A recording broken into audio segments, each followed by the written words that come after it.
Hi friends, మీకు ఒక చిన్న సజెషన్ ఇద్దామని చెప్తున్నాను ఈ వీడియో. మగ్గం వర్క్ రెడీమేడ్ అనగానే అందరూ బాగానే తీసేసుకుంటున్నారు. కాకపోతే ఏంటంటే నాకు తీసుకొచ్చి ఇస్తుంటే మేము ఓకే అని తీసుకుంటున్నాము. కాకపోతే ఈ వర్క్ చూడండి, చాలా నీట్ ఫినిషింగ్ ఉంది, నేను కాదనను. కాకపోతే ఫ్రంట్ పార్ట్ ఎలా వేస్తున్నారంటే ఇప్పుడు నేను చూడండి, ఇది నార్మల్గానే కట్ చేయాల్సి వచ్చింది వాళ్ళు చేసిన పనికి.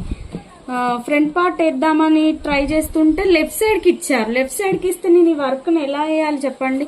ఈ వర్క్ రైట్ సైడ్ రావాలి మనకు. లెఫ్ట్ ఇస్తే లెఫ్ట్కి వస్తుంది. ఇప్పుడు చూడండి, దీని మీద లెఫ్ట్కి పెట్టాల్సి వస్తుంది. రైట్కి రావాలంటే ఇప్పుడు నేను దీన్ని ఏం చేయాలి? దీన్ని ఏం చేయలేము. మళ్ళీ పూసలన్నీ ఇప్పి మళ్ళీ కుట్టుకోవాలి మనం చేతితో. ఒక్కసారి చూడండి, మీరు నీట్గా ఉంది కదా అని చూసుకొని మీరు తెచ్చుకుంటున్నారేమో, కానీ వర్క్ మేము కుట్టే వాళ్ళకి మస్తు స్ట్రగుల్ పడాల్సి వస్తుంది. ఒకసారి చూసుకొని తెచ్చుకుంటే బాగుంటుంది. స్మాల్ రిక్వెస్ట్ అంతే. Thank you.